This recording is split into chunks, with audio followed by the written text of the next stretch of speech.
Buruh korban PHK tembus 46.000 hingga akhir Agustus 2024. Jumlahnya bakal bertambah lantaran industri manufaktur kian anjlok.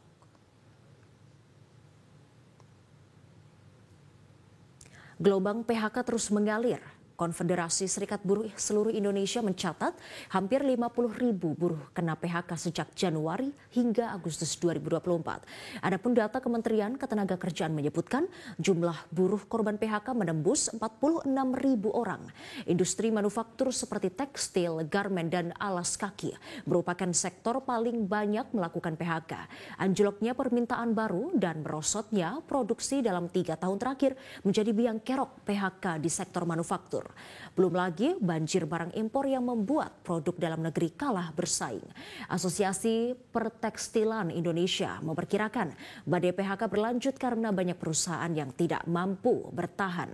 Sedangkan Menteri Ketenagakerjaan Ida Fauzia berharap jumlah PHK tahun ini lebih sedikit daripada tahun lalu yang mencapai 64.000 lebih kasus.